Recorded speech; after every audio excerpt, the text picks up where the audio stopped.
Ok, muy buenas noches. Que Dios los bendiga a cada uno. Gracias por estar acá acompañándonos en nuestro estudio bíblico. Gracias a los hermanos que se están conectando también a esta hora en su casa, algunos en el carro, para ir escuchando la enseñanza de la Biblia. Vamos a orar en este momento, vamos a ir a la presencia de Dios para que el Señor nos pueda dirigir, nos pueda hablar de una manera clara. Oramos. Amado Señor, hoy estamos acá en el auditorio de Casa de Pan, dándote las gracias por la presencia del Espíritu Santo, la comunión que tenemos unos con otros. Dios, gracias por la palabra tuya que nos das. Gracias, Señor, también por la tecnología que podemos utilizar para poder transmitir el mensaje de una mejor manera, para que las personas puedan comprenderlo mejor, puedan captar la verdad tuya, ser enriquecidos. Dios, gracias porque nos das la oportunidad de venir o conectarse y crecer. Dios, ayúdanos a ser diferentes, a hacer la diferencia, como es nuestro lema para este año. Ayúdanos a hacer la diferencia, conociendo tu palabra y aplicando tu palabra, siendo, Dios, hombres y mujeres diferentes por la influencia del Espíritu Santo. Padre, gracias en esta noche te damos. Vamos a abrir tu palabra y yo te quiero pedir de que nos ayudes ahora a entenderla, comprenderla y practicarla. Gracias, buen amado Señor, por tus bendiciones. Trae a los hermanos que vienen con cuidado y que puedan también ser bendición y recibir bendición de tu parte. Por Cristo Jesús te lo pedimos, Dios. Amén. En toda competencia deportiva o actividad donde se enfrenta a un contrincante, el conocer lo mejor posible al opositor es muy importante, sumamente importante. Por ejemplo, para un boxeador o para un artista marcial, el poder predecir lo que el adversario va a hacer, cómo va a reaccionar, cómo va a atacar, cómo se va a defender, es crucial, ya sea para preparar una defensa o ya sea para dar un ataque certero. Por eso generalmente en los, digámoslo así, en los primeros minutos de una contienda de esta índole boxística o, como digo, de algún arte marcial, los primeros minutos son para conocer al oponente. Obviamente ya se han sentado, ya lo han visto, ya han visto en la televisión cómo se defiende la persona, cómo ataca, cómo retrocede, cómo avanza. ¿Por qué? Porque necesitan dominar bien para enfrentar de una manera correcta al contrincante. Igualmente, cuando se detecta un punto vulnerable en el opositor, ahí es donde va a enfilarse el ataque. Si, por ejemplo, se sabe que algún boxeador, digámoslo así, tiene una lesión en un lado, pues ahí es donde van a ir todos los golpes. Si la persona baja la guardia de un lado, pues ahí es donde van a ir todos los golpes. O sea, el contrincante, el contendiente, lo que hace es analizar a su oponente para tener una buena victoria contra eso. Lo mismo es en el área espiritual. Exactamente lo mismo. Si vamos a ganar la batalla espiritual, si vamos a ganar y vamos a luchar para obtener la victoria, debemos saber quién es nuestro enemigo, cómo es nuestro enemigo, cómo pelea nuestro enemigo. Debemos conocer a nuestro enemigo. Entre mejor lo conozcamos, mejor vamos a entender sus debilidades. Y esa es la razón de nuestro estudio, que llevaremos probablemente unas 3 semanas en esto. Estamos hablando de Dios, Satanás y los ángeles. Ya vimos sobre la doctrina de Dios, ahora vamos a ver sobre una introducción sobre la doctrina de Satanás.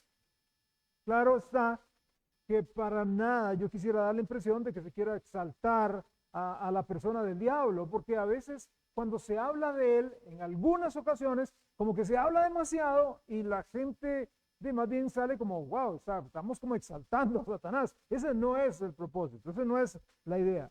Todo lo contrario, lo que yo quiero hacer bajo la guía del Espíritu Santo y con la espada del Espíritu, que es la palabra de Dios, es tratar de desenmascarar quién es el diablo, para que podamos conocer cómo opera él, quién es él, cómo opera él, cómo nos ataca y como la persona corrupta y derrotada que es, poderlo exponer a nosotros.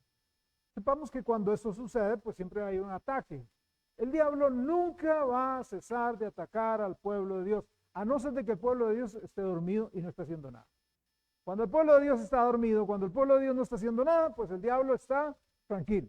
Pero cuando usted esté haciendo algo para Dios, siempre va a haber ataque tras ataque tras ataque. Ahora, yo creo que todos, o por lo menos la mayoría, estamos conscientes del relato de la creación que aparece en el libro del Génesis.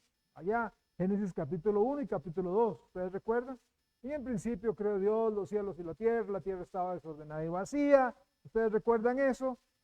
Estaban las tinieblas sobre la faz del abismo, el Espíritu de Dios se movía sobre la faz de las aguas y sigue la narración. Ustedes lo recuerdan bien, ¿verdad? Nuestro Dios creador pone en orden todo, haciendo de la nada todo lo que existe por su poder, por el poder de su palabra, porque Dios nada más dijo y todo llegó a ser.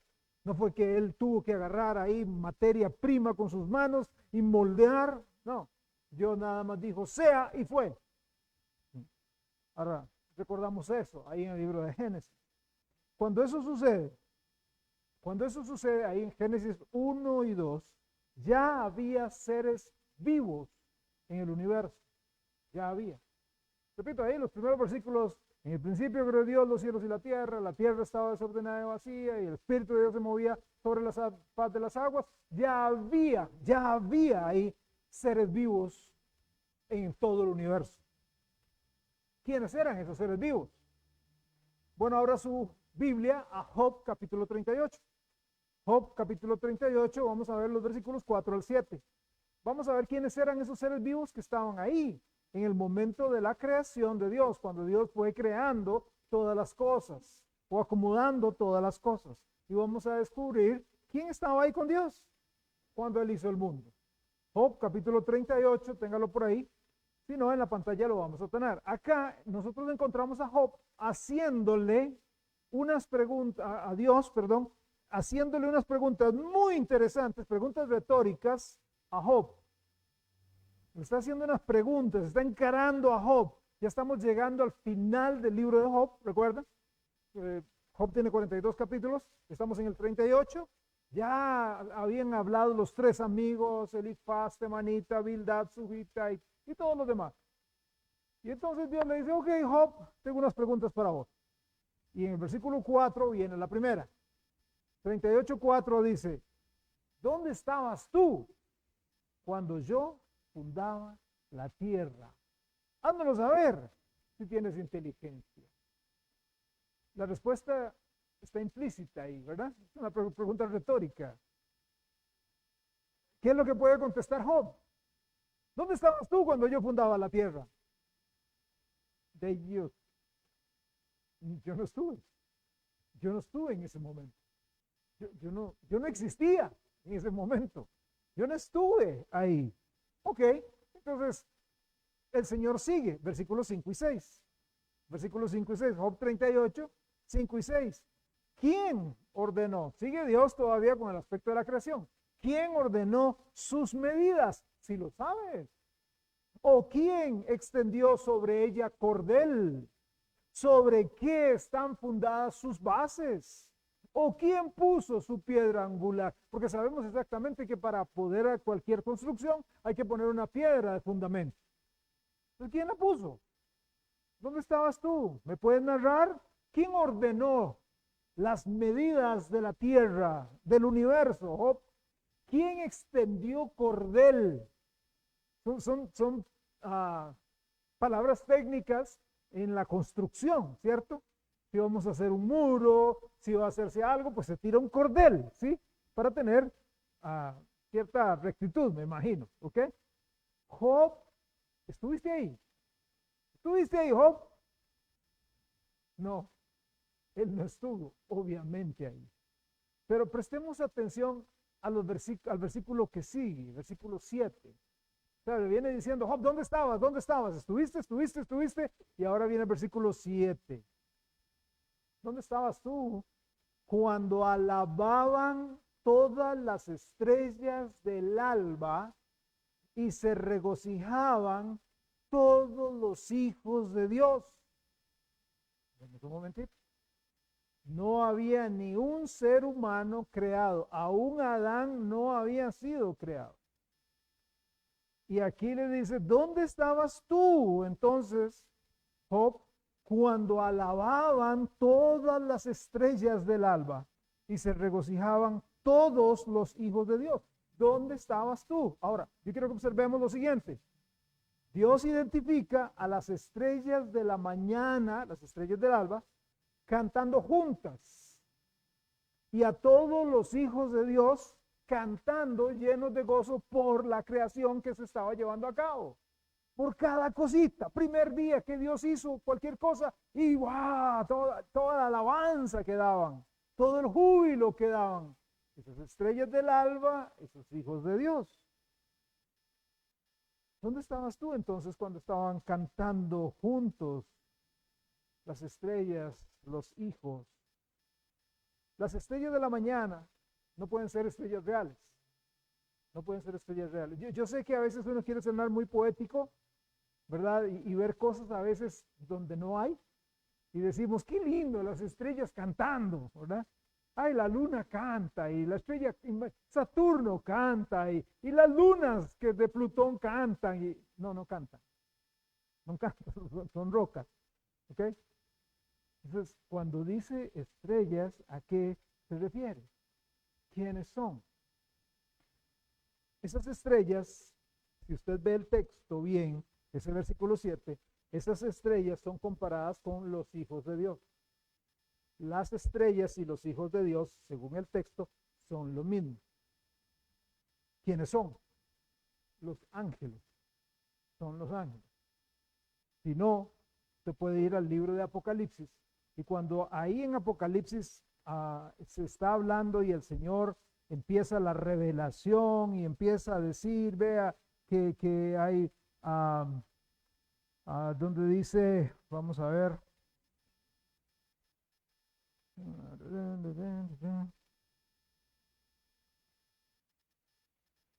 sí, 1:20, no está en la pantalla, 1:20 de Apocalipsis.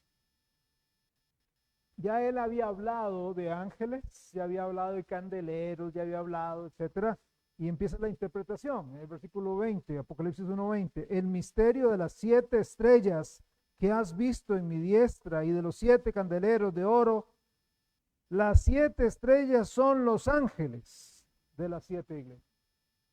Entonces, las estrellas se está refiriendo de Job y de aquí de Apocalipsis se está refiriendo a ángeles, seres angelicales. Entonces, los seres en algún momento de la eternidad pasada fueron creados los ángeles, en algún momento. ¿Ok? Génesis 1:1, en el principio creó Dios los cielos y la tierra. Pudo haber sido antes, pudo haber sido después. No sabemos. La Biblia no nos indica, sería totalmente especular decir que fue en algún punto o que fue después de 1:1. El punto está en que los ángeles en algún momento de la eternidad pasada fueron creados, ¿ok? Ya habían sido creados.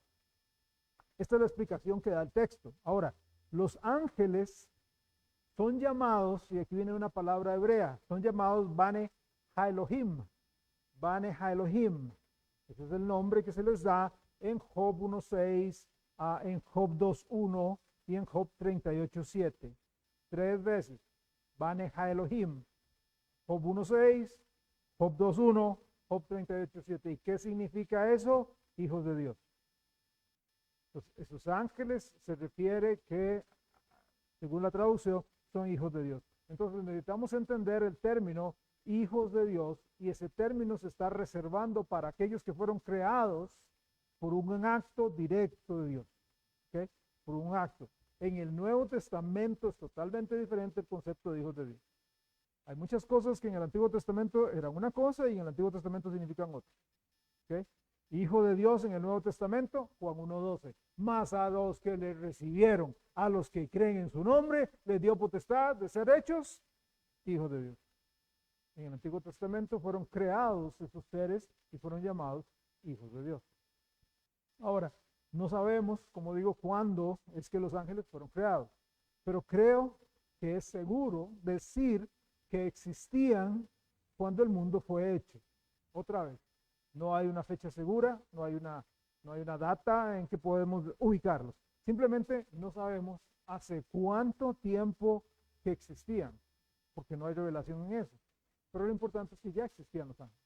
Ahora, si usted me acompaña a Colosenses capítulo 1, versículo 16, vemos algo muy interesante. Colosenses capítulo 1, versículo 16, dice así la palabra de Dios. Porque en Él, ¿quién es Él? Siempre cuando leemos la Biblia tenemos que hacernos preguntas. ¿Quién es Él? Porque en Él, ¿quién es Él? Cristo, nuestro Señor y Salvador. Porque en Él, porque en Jesús, fueron creadas, ¿qué? Todas las cosas. Las que hay en los cielos y las que hay en la tierra. Visibles e invisibles. Sean tronos, sean dominios, sean principados, sean potestades. Todo fue creado por medio de Él y para Él. Yo quiero que observen esas palabras finales. Tronos, dominios, principados, potestades.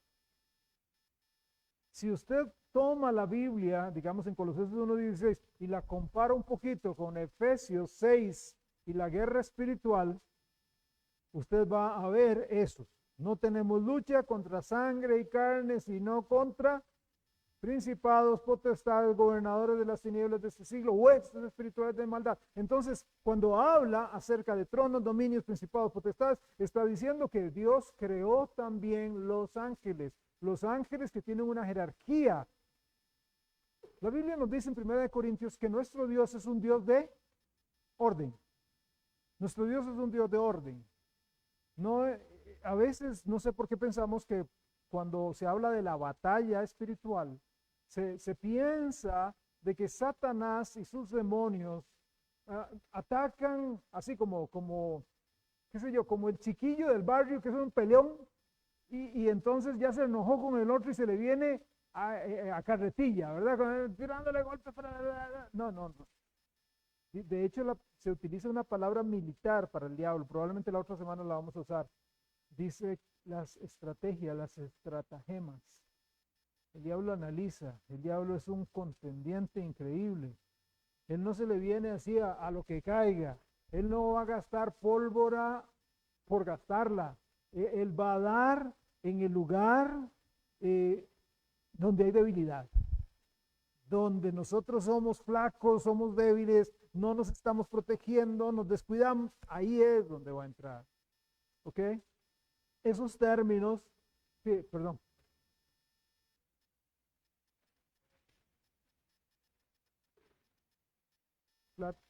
Claro.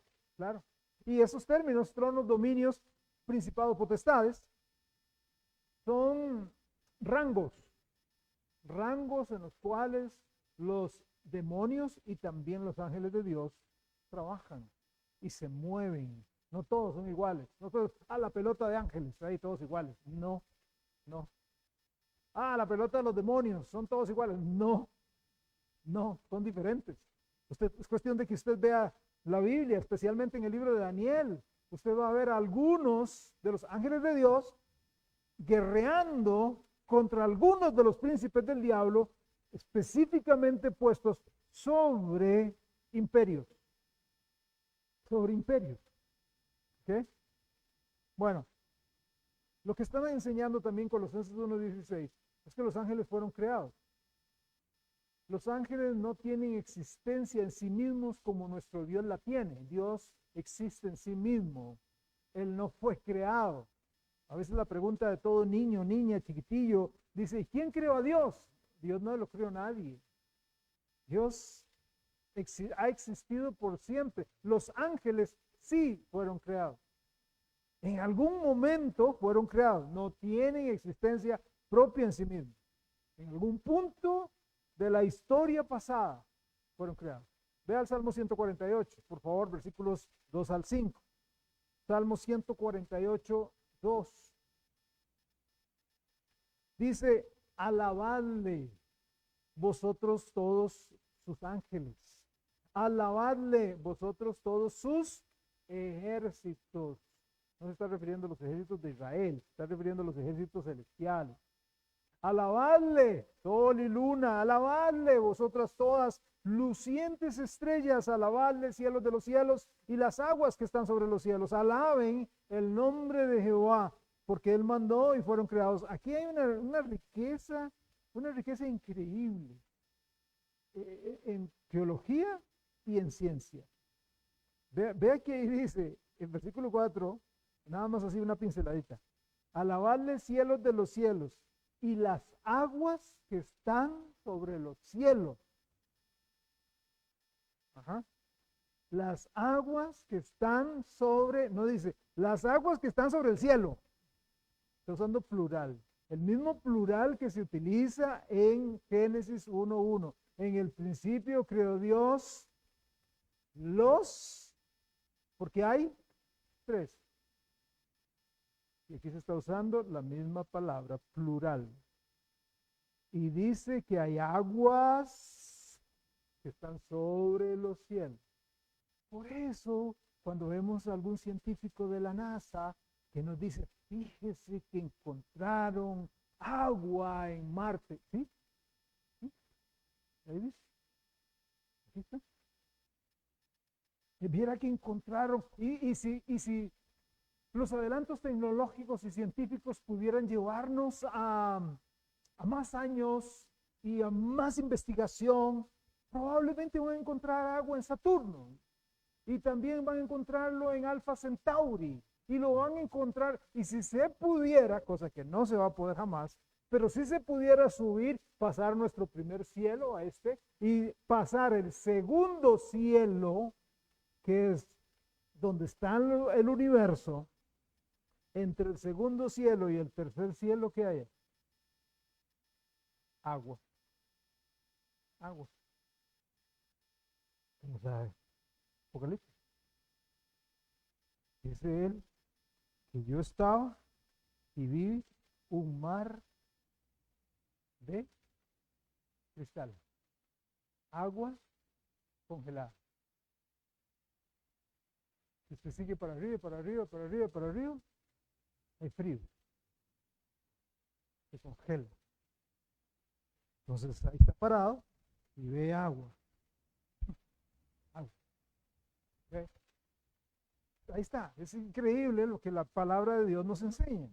Bueno, pero luego dice, alábenle, alábenle los ángeles. O sea, todo incluyendo los ángeles deben alabar a Dios, porque fueron creados por su mandato. Dios hizo la cantidad de ángeles exacta de una sola vez.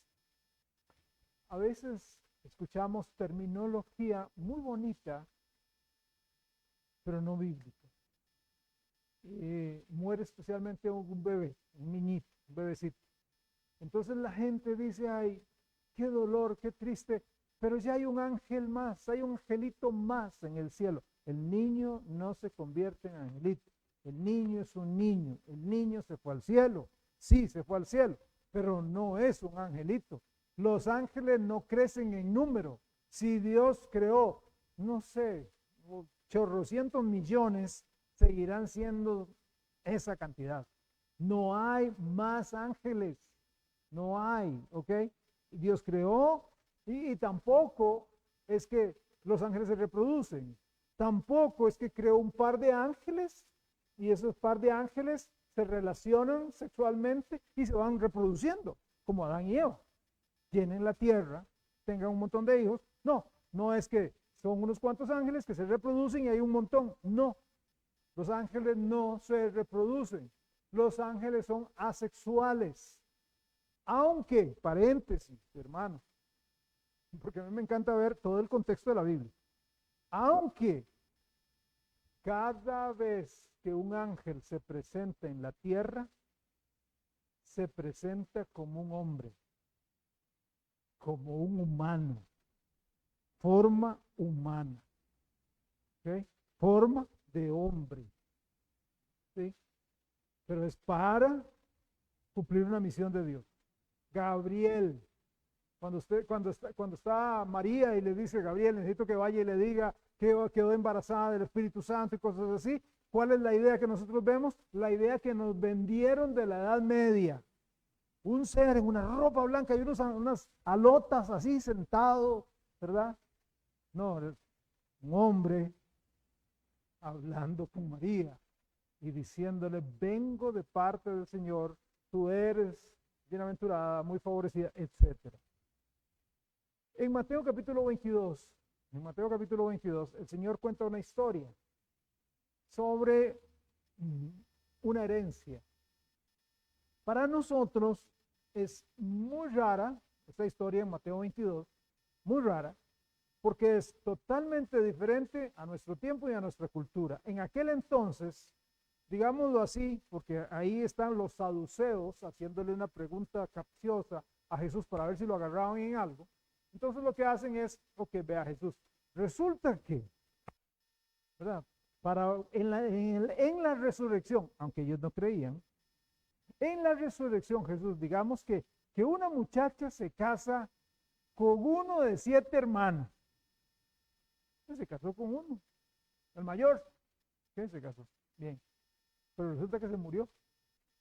Según la ley judía, la muchacha no era que ya enviudé, ya quedé, pues voy a casarme con otro. No, se tiene que casar con el hermano de él, si no levantó descendencia.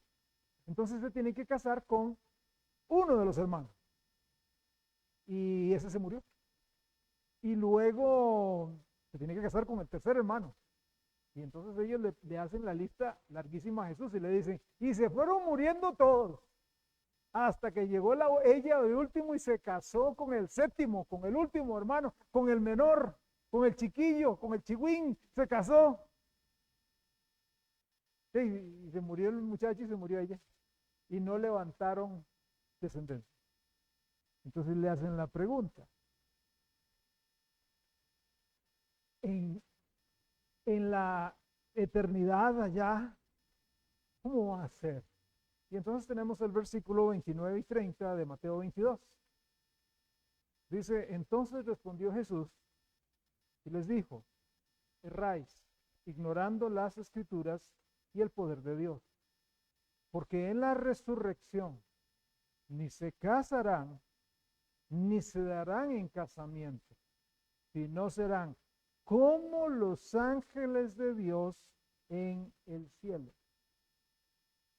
No es, tenemos lo siguiente, por favor, porque gente ha torcido este texto muy raro.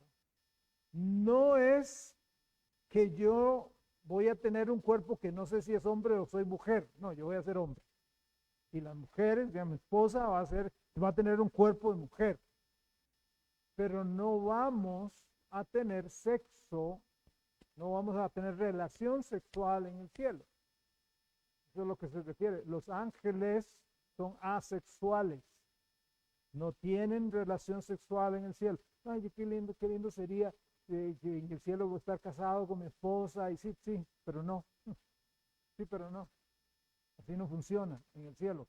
Es lo que Jesús está diciendo. En el cielo eso no funcionará así. No funcionará. ¿Cómo funcionará? No sé. Cuando estemos allá lo veremos. Pero aquí el punto de Jesús está diciendo es, los ángeles no se pueden reproducir en el cielo. Los ángeles fueron creados con el propósito de servir y glorificar a Dios. Son dos cosas para hacer. Los ángeles sirven y glorifican a Dios. Lo alaban y lo obedecen. Si usted lee Apocalipsis, usted descubre en el capítulo 4 que ellos lo alaban. Si leemos Hebreos en el capítulo 1, leemos que los ángeles le sirven. De hecho, en el capítulo 1 de Hebreos, son llamados espíritus ministradores a los ángeles. Ministrar. Esa palabra suena muy grande. El hermano, el hermano está ministrando. ¿Qué significa ministrar? Servir, servicio. Entonces, cuando dice que los ángeles son espíritus ministradores, son servidores. Servidores a los propósitos de Dios. ¿Esos que son los ángeles? Cumpliendo la voluntad de Él, honrándolo, alabando y glorificándolo. Ahora, es interesante especular un poquito acerca de lo siguiente. ¿Cuántos ángeles habrá? ¿Cuántos ángeles habrá? Que es una pregunta interesante, ¿no es cierto? ¿Cuántos ángeles habrá? Lógicamente no tenemos un número exacto. Sin embargo, hay datos interesantes en la Biblia que saltan ahí, como para darnos una idea. Por ejemplo, si usted recuerda, cuando nuestro Señor Jesucristo estaba siendo crucificado, ¿verdad? Y estaba eso, manda que bajen de la cruz, y a Elí están llamándolo, y estaban burlándose de Cristo. Él dijo, ¿saben? Allá en Mateo 26, él dijo, ¿saben? Si yo quiero, yo puedo llamar a 12 legiones de ángeles que vengan acá. Yo puedo llamar a 12 legiones de ángeles que vengan acá a sacarme de acá. 12 legiones. Cada legión romana tenía 6,000 soldados. Cuando se habla de una legión romana son 6,000. 12 legiones, estamos hablando de 72,000. Él dijo, yo puedo llamar así como un contingente pequeño, puedo llamar a 72,000 ángeles que vengan acá a ayudarme. Ahora sabemos que perfectamente un solo ángel puede acabar con montones de gente, ¿sí? Ahora, lea conmigo Apocalipsis, capítulo 5, versículo 11. Apocalipsis 5, 11. Y miré y oí la voz de muchos ángeles alrededor del trono, y de los seres vivientes, y de los ancianos, y su número era millones de millones. ¿Cuántos ángeles hay? Millones de millones, millones de millones, ¿verdad? Lo que ese pasaje nos está diciendo es que su número está más allá de la capacidad de contarse. Incluso en Hebreos 12, 22, Hebreos 12, 22 dice, sino que os habéis acercado al monte de Sión, a la ciudad del Dios vivo, Jerusalén celestial, a la compañía de muchos millares de ángeles. ¿Cuántos ángeles hay? Hay demasiados para contar. Millones de millones. Y el término que Job utilizó de estrellas, algunos estudiosos dicen que se utilizó este término como para decir, así como las estrellas son incontables, los ángeles lo son. Así como tan numerosas son las estrellas, también los ángeles son extremadamente numerosos. El asunto que nos pone a pensar ahora es que en algún punto algo pasó. Estamos hablando de millones de ángeles que fueron creados. Pero de repente algo pasó. Porque Génesis 1, Génesis 2, lindísimo. Pero en Génesis 3 vemos a alguien que aparece ahí en forma de una serpiente. ¿Ok? Y que tiene un objetivo.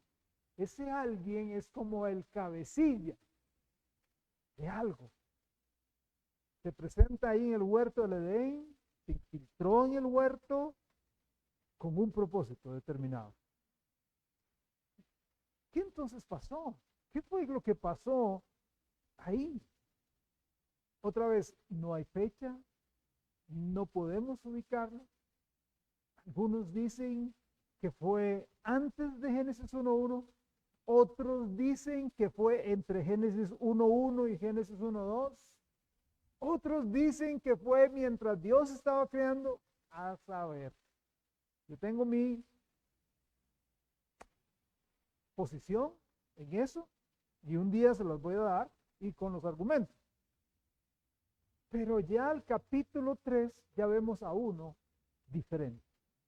No que estaba ahí para apoyar, no que estaba ahí para ayudar, no que estaba ahí para bendecir a Dios, sino que estaba ahí con un corazón malo.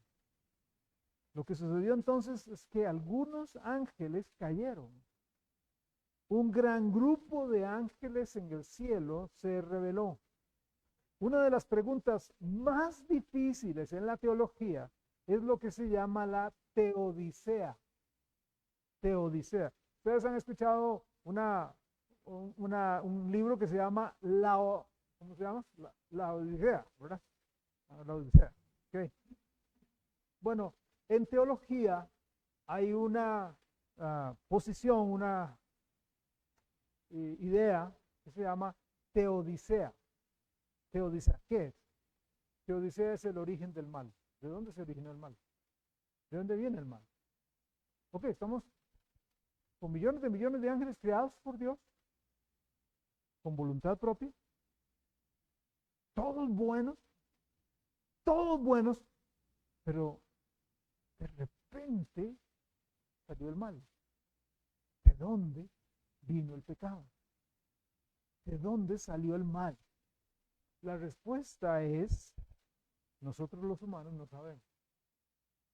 Eso nos ha sido vedado. Y nosotros nunca, por más estudio que invirtamos, sinceramente va a ser tiempo perdido, vamos a poder llegar a entender cómo fue que nació el mal en el corazón de Lucero. ¿Cómo fue que en ese ser, el sello de la perfección, como vamos a ver la otra semana, lleno de sabiduría, lleno de hermosura, lleno de belleza, lleno de toda la bendición de Dios, cómo se levantó el mal? Nunca lo sabemos. El asunto es mucho más complejo, sinceramente, hermanos. Es mucho más complejo que solamente preguntar de dónde vino el pecado. Porque, ¿sabe? Hay otras preguntas que tienen que salir a la mente. Preguntas como, ¿en contra de qué se está rebelando? ¿En contra de qué? ¿Por qué? Sinceramente va más allá de la lógica, de lo racional, el rebelarse contra un Dios bueno, contra un Dios santo, contra un Dios perfecto, contra un Dios puro, contra un Dios limpio, que da alegría a todos, que da paz a todos, que ama a todos. ¿Cómo me voy a rebelar yo contra ese Dios? Eso es como que una hormiga llegue y se pare ante un elefante y diga, te reto. Esa es la lógica. Él vio que Dios nada más dijo, sea, y fueron todos los ángeles del universo. ¿Quién se atreve a retarlo? Y piensa que en algún momento podrá ganar. Los ángeles fueron seres racionales, eran seres pensantes, eran seres que se podían comunicar. Entonces, ¿por qué la rebelión? ¿Por qué no conversaron? ¿Por qué no dijeron, Lucero, por qué no le dijo a usted, vengan ustedes 20,000, vengan conmigo, vamos a ir a hablar con Dios? Mira, Dios, es que hay algunas propuestas aquí que no nos sirven. Las hamburguesas vienen sin salsa de tomate. ¿Por qué no hablaron? ¿Por qué no hablaron? ¿Por qué de buenas, de una, al todo se rebeló? ¿Por qué? Ellos no eran máquinas, ellos no eran robots, ellos tuvieron voluntad, como fue evidenciado en su decisión, pero se rebelaron. No se sabe por qué, no se sabe cómo, no se sabe cómo la tentación jamás pudo haberse generado en la mente, en el corazón de Lucero. No lo sabemos, no lo sabemos. El líder de la rebelión fue Lucero. Lucero, la luz de la mañana, la estrella de la mañana, quien posteriormente fue llamado Satanás. Y veremos varios de sus nombres propios y nombres que hacen honor a su trabajo la otra semana. En Mateo 25:41, nuestro Señor habla de las huestes de Satanás como sus ángeles. O sea, Satanás y sus ángeles, dice Mateo 25:41. Entonces dirá también a los de la izquierda, apartados de mí, malditos al fuego eterno preparado para el diablo y sus ángeles. Ahora, ¿cuántos ángeles cayeron? ¿Cuántos de los millones de millones cayeron? Apocalipsis nos da la idea. Apocalipsis capítulo 12, versículos 3 y 4. Apocalipsis 12, 3 y 4 nos da la respuesta clara. 12, 3, 4. También apareció otra señal en el cielo. He aquí un gran dragón escarlata que tenía 7 cabezas y 10 cuernos y en sus cabezas 7 diademas. Y su cola arrastraba la tercera parte de las estrellas, otra vez la palabra estrellas, de las estrellas del cielo y las arrojó sobre la tierra. Y el dragón se paró frente a la mujer que estaba para dar a luz a fin de devorar a su hijo tan pronto como naciese. ¿Cuántos ángeles entonces estuvieron en la rebelión? Un tercio. Exactamente, la tercera parte de los ángeles creados se rebelaron. ¿Cuántos? No se sabe. No sabemos. Fueron millones de millones. Bueno, de esos millones de millones, la tercera parte se rebeló con Satanás. Quedaron 2/3 partes con Dios. Esa tercera parte de ángeles caídos es lo que hoy llamamos demonios. Ángeles caídos, a veces la gente me pregunta, ¿los ángeles caídos son una cosa, demonios son otra? Ángeles caídos y demonios son lo mismo. Ángeles caídos, demonios son lo mismo, y por otro lado están los ángeles de Dios. Una tercera parte son demonios, 2/3 partes son ángeles de Dios.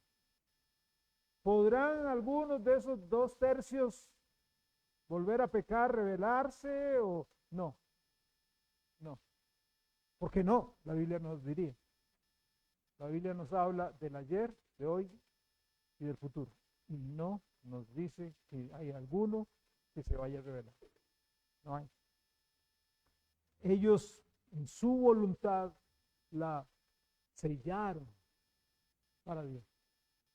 De todos estos ángeles caídos, ahora hablemos de los ángeles caídos.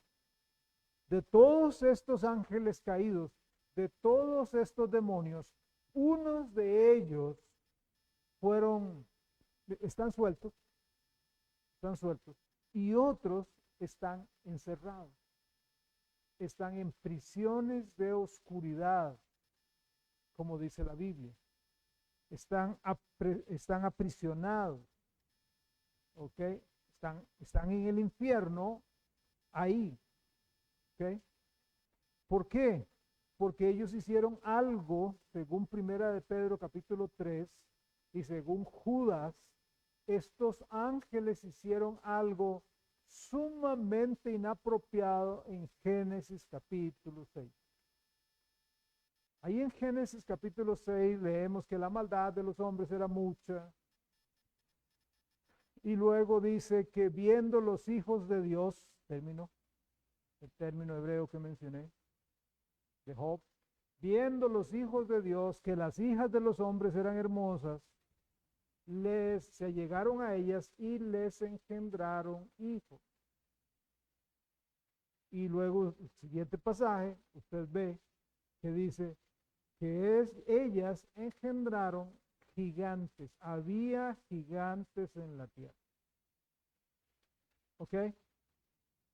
Yo creo firmemente que esos espíritus encarcelados de Judas, Primera de Pedro 3, se debe a eso. Y si usted analiza bien esos pasajes, yo sé que hay varias posiciones acá, y hay una posición, ¿verdad? Interesante, y muy interesante, muy débil, pero muy interesante, que dice que esos hijos de Dios de Génesis capítulo 6 eran los hijos piadosos del linaje de Set. ¿Cuántos lo han escuchado?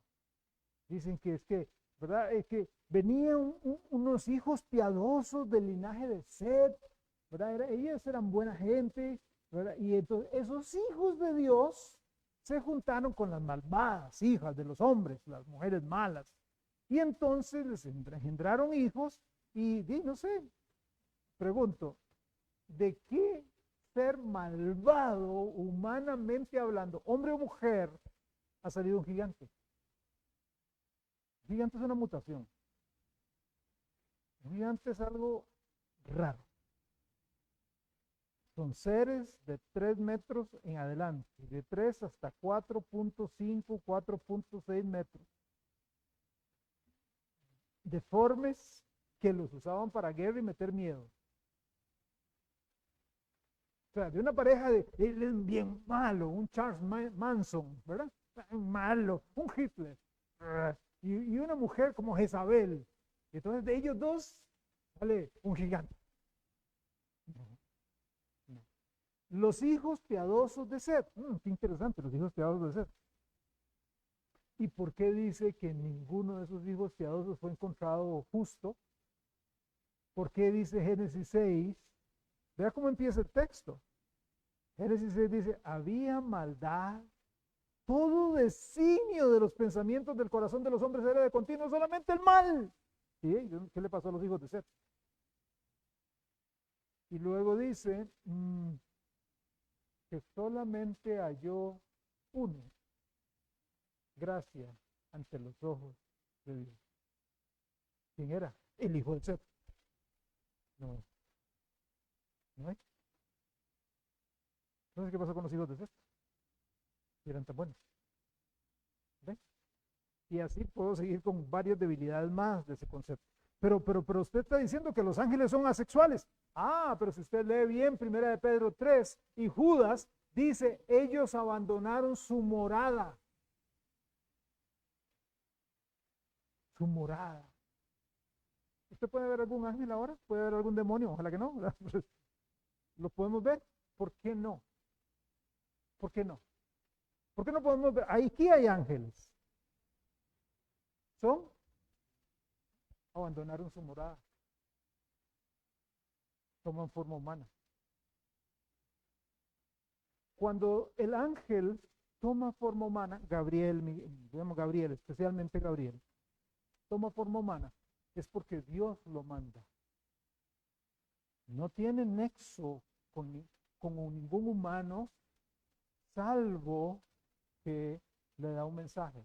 Recuerden en Génesis capítulo 18, cuando llegaron unos ángeles con el Señor Jesús, el ángel de Jehová y un par de ángeles, los tres llegaron a donde Abraham. ¿Y qué hace Abraham? ¡Hey! ¡Qué bueno! Máteme el becerro gordo y traiga pan y mantequilla y comamos. ¿Y esos ángeles qué hicieron? Comieron. Pero ellos tenían una misión de Dios. Ellos no lo hicieron voluntariamente. Terminaron la misión, el ángel de Jehová se quedó con Abraham negociando, recuerda, si hubiera 50 justos en Sodoma, no, mire, si hubiera 40, y si ahí va, y los otros dos que fueron a destruir Sodoma y Gomorra. Terminaron la destrucción de Sodoma y Gomorra, ¡pum!, desapareció. ¿Okay? Manoa, otro ejemplo, aparece el ángel de Jehová, se apareció primero el ángel de Jehová, le habló a la esposa de Manoa, mire, usted va a tener un hijo, no pase navaja sobre el cabello, no nada de la fruta de la vid, etcétera. Y luego le aparece, porque Manoa no quería creer, le aparece el ángel de Jehová a Manoa, ¿y qué sucede? Después de que le da las indicaciones, háganme un sacrificio, hace el sacrificio, ¿y cómo es que se desaparece el ángel de Jehová? Se manda al fuego y se fue ahí. ¿Okay? Tomó cuerpo humano y desapareció. Pero en el caso de estos ángeles, según Pedro y según Judas, ellos abandonaron su morada. No, porque tenemos una misión. ¿Cuál es la misión? Embarazar mujeres. Mujeres rebeldes. Mujeres, por eso, hermanos, las cosas que están en la Biblia son serias y nosotros pensamos que no, son serias. Dios había dejado muy claro, mire, tenga cuidado, siempre ha habido una sombrilla de autoridad para la mujer, siempre la ha habido. No es que valga menos, no es que sea menos inteligente, no, jamás. Pero esa sombrilla de autoridad está en Primera de Corintios. Dios, Jesús, el varón, la mujer, los hijos. Ah, que Dios es machista. Así pensaron en Génesis 6. Hermanos, estamos como en Génesis 6. Estamos. Después de lo que dijo Jesús, como en los días de Noé. Así será la venida del Hijo del Hombre. ¿Y cómo son los días del Hijo de Noé? Se casarán, se darán en casamiento, el relajo, cojan Génesis 6, llena de violencia. Ahora, ¿sabe? Cada vez que uno ve las noticias, parece como la Teletón, que la gente se para ahí a pizarra. ¿Cuántos murieron hoy? Pizarra. Ya estamos llegando a los 400 muertos en el pizarra. Porque cada día matan, y matan 5, matan 3, matan 4. Violencia. Lea Génesis 6. Llena está la tierra de violencia. Todo designio de los pensamientos del corazón del hombre son de continuamente el mal. Así está. La mujer dice, no me mande, yo me mando sola, yo no quiero sombrilla de autoridad de nada. Ok, en Génesis 6, bien, y aparecieron unos guapotes por allá, unos morenazos, unos machazos, ven acá, mami. Y la embarazó, y lo que tuvo de ahí, hermanos, entendamos. Todo es un círculo. Vamos a volver a ese tiempo. Vamos a volver. Hoy por hoy, con los designios de la gente que está diciendo, ¿sabe qué? Yo no quiero. Yo me mando sola, yo soy libre, nadie se meta conmigo. Ok. Y dice, ok. Está saliendo de la sombrilla de autoridad. Y podrías seguir con varias cosas muy interesantes que Pablo dijo ahí en Primera de Corintios. Pero volvamos acá. Esos ángeles abandonaron. No es que se hicieron humanos, engendraron y ahora sí volvamos. No. Siguieron humanos. Entonces, piense un demonio. Piense en todo el mal que puede tener. En todo el mal, pero hecho un humano. Y no es embarazar a esta nada más, ¿no? Embarazo a esta, embarazo a aquella, embarazo aquí, embarazo allá. Claro, tarde o temprano tengo que morir, porque ya yo perdí, yo abandoné mi morada. Saque el tiempo para leer 1 Pedro 3 y Judas, con calma, y se lo va a descubrir. Ellos murieron, y entonces Dios dice, ok, los voy a aprisionar en el infierno. No son humanos corrientes, son demonios que abandonaron su morada. Esos demonios saldrán allá en Apocalipsis capítulo 9. Imagínense el colerón que pueden tener desde Génesis 6 hasta Apocalipsis 9. Toda la ira, todo el odio, y van a salir en Apocalipsis capítulo 9, ¿a qué? A atormentar a la gente durante la tribulación. ¿Recuerdan? Apocalipsis 9, vi el foso del abismo que se abrió, humo y unos bichos que salen de ahí. ¿Quiénes son? Esos que estaban, algunos, no todos, algunos de ellos saldrán a atormentar a la gente. Es increíble. La Biblia, yo no sé cómo la gente no ama la Biblia, es tan linda. ¿Existe el diablo? ¿Existe Satanás? ¿Existe? Vea, la lógica, la filosofía y la lógica tiene que decir, claro que sí. O sea, si hay un Dios, y hay un Dios que hace las cosas buenas, y si usted ve que por cada cosa buena siempre hay una oposición, ¿quién es esa oposición? ¿De dónde viene esa oposición? O sea, la lógica me dice que tiene que haber un ser que se le oponga a Dios. Tiene que haber un ser que haga la oposición de Dios. Entonces sería totalmente ilógico que Dios crea, haga cosas buenas y que a la vez Él haga algo para que pelee contra Él. No, es alguien, una persona que se revela. Vea Mateo, ya para ir concluyendo. Como digo, fue una introducción simplemente a la satanología o a la doctrina de Satanás. La otra semana ya entraremos más de lleno. Vea Mateo 4. Mateo 4. Algunos dicen que el diablo no existe, otros dicen que el diablo es un ser creado nada más para meterle miedo a los chiquitos o a la gente que se porta mal. Digamos como las historias nuestras, para saber si de verdad son solo de nosotros o son de Centroamérica. ¿Las ha escuchado usted? La cegua, el cadejo, el padre sin cabeza, ¿verdad? Esos bichos salían ¿a quién? A los que se portaban mal. Al hombre que venía de la fiesta en la madrugada, y le salió el cadejo, y la llorona por allá. ¡Ay! Entonces, ven, son seres inventados, y así también se inventó el diablo, según algunos. ¿Okay? Pero ve qué interesante, aquí está en Mateo 4, Jesús dice, entonces Jesús fue llevado al desierto, por el Espíritu al desierto, para ser tentado por el diablo, o sea, para ser tentado por una fábula, por algo absurdo, ilógico, etéreo. Y después de haber ayunado 40 días y 40 noches, tuvo hambre y vino a él el tentador. Y le dijo, si eres hijo de Dios, di que estas piedras se conviertan en pan. Él respondió y dijo, escrito está, no solo de pan vivirá el hombre, sino de toda palabra que sale de la boca de Dios. Y usted recuerda el resto de la historia. O sea, Jesús estaba alucinando. Estaba él hablando, digo, apártate de mí, escrito está. Y no había nadie ahí.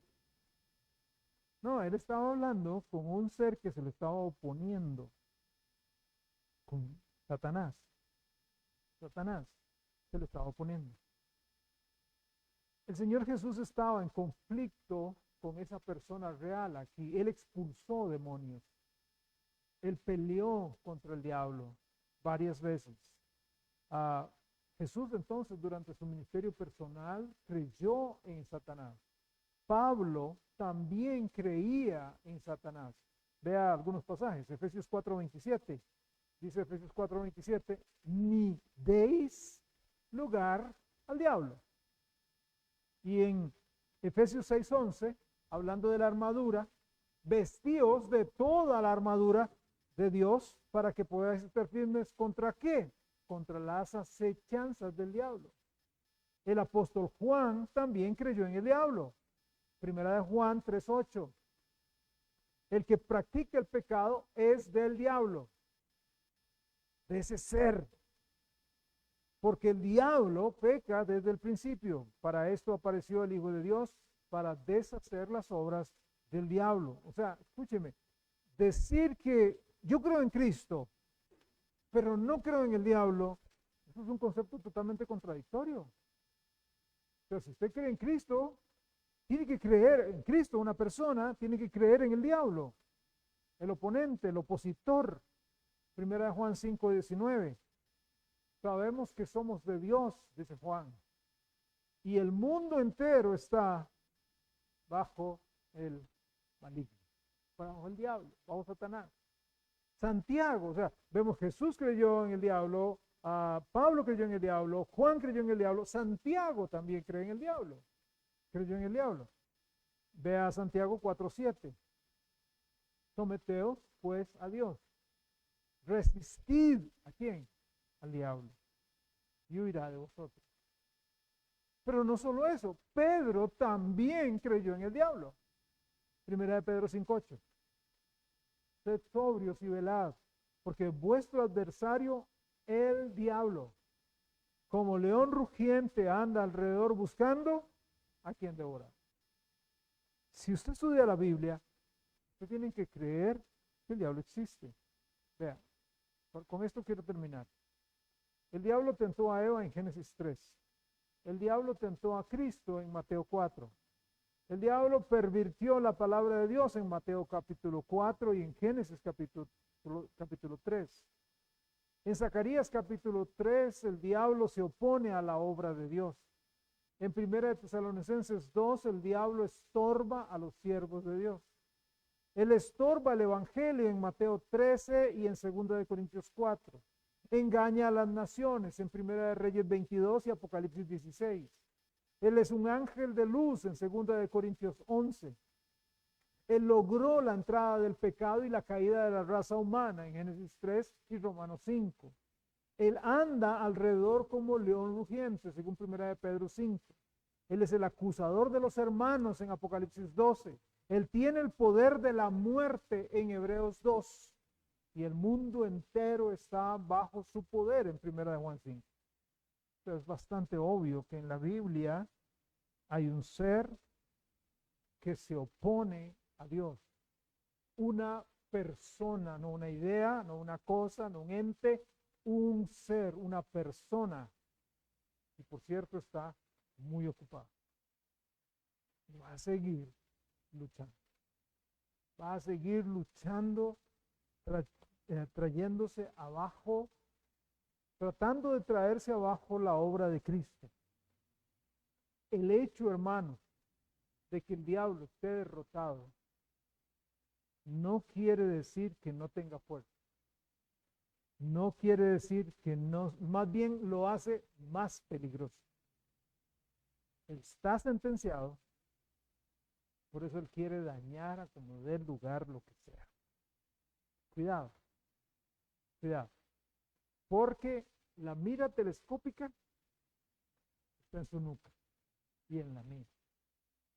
Si no nos vestimos del Señor Jesucristo, si no nos ponemos toda la armadura de Dios y somos conscientes, podemos caer bajo sus armas. Pero en Cristo somos más que vencedores. Vamos a orar. Padre amado, gracias te damos porque nos das tu palabra para crecer, madurar. Dios, muchas gracias porque podemos conocer un poco del enemigo tuyo, Señor Jesús. De este ser que creaste, de este ser al cual le diste limitaciones. Sin embargo, muy poderoso. Y nosotros muy incautos, pensar que podemos vencerlo en nuestras propias fuerzas, habilidades, con mantras, con oraciones raras. No, Señor. A través de tu sangre y de estar refugiados en ti para que seas tú el que pelees por nosotros. Ayúdanos a conocer a nuestro enemigo, a conocer sus debilidades y, Señor, a correr a ti para que nos puedas ayudar. Te pido, Dios, que mis hermanos y hermanas aquí presentes y los que nos están escuchando puedan ser más que vencedores, puedan vencer al enemigo, podamos rescatar más almas que están en la oscuridad, presos, prisioneros del diablo. Pido tu ayuda, Dios, en ese sentido, en el nombre de Cristo Jesús. Amén. Amén.